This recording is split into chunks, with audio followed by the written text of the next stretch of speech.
Kamusta mga kaibigan? Nagbabalik na naman si Nest Predis. Andito ako para i-recommend ko sa iyo ang mod at magamit mo ng maayos. So ito ang i-recommend.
Okay, sa chat naman ay mabilisan din.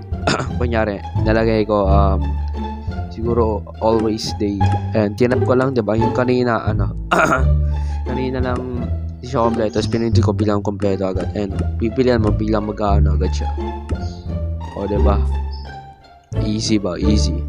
Ang galing, ang galing. Tapos ilalagay natin yung summon villager. Yan, pipilitin ko na lang yan. Tapos, pwede mo ulit-ulitin. Ayan, pwede mo ibalik yung mga chinat mo. Pwede ka na mag-spam. Tapos yun, pinaulit-ulit ko na lang ulit. Okay, so pagtingin mo naman sa sa inventory mo, may nakikita kang H, letter H dyan sa Pag pinindot mo yung letter H na yan, ay mawawala lahat ng mga yan. Pang picture lang ata yan or pang camera. Hey, that's pretty good. Camera tuloy, yan, magre-record minsan lang pag kailangan mo. Pwede rin yan, mabilisan. So gamit ko yung packet, yung malaki. Kasi yung pag sa classic mode, di ko masyado kasi mapindot yung kanina. Tapos yan, pinipindot ko, nag-iiba siya. I don't wanna do this no more. Tapos yung ganyan din, mag-press pero pag magkakaiba sila sa classic tas pack. Tapos sa amount of item, isahan lang yan. Tapos yun, one slot, maramihan na yan.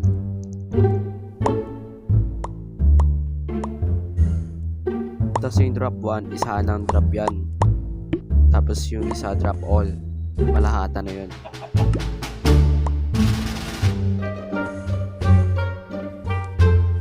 Tapos yung delete, mag-press din yun sa sa classic. Tapos yun lang. Tapos sa chess, ganun din, mabilisan din pag nagsa-skywar ka, and ito gamitin mo para mabilisan mag-loot. Tapos yung crafting table, mabilis din mag-craft. Pinipindot ko lang isa-isahan. Tapos yung craft all, double tap yan, hindi isahan yan. Double tap, woods agad lahat. Pag tinatamad ka mag tap, ayun na lang, ayun ang gawin mo. So ayun nga lang yung nire-recommend kong mod na yun. Sana naman nag-enjoy kayo sa video nito. Please mag-like and subscribe na lang kayo dito. Kita-kits na lang sa susunod.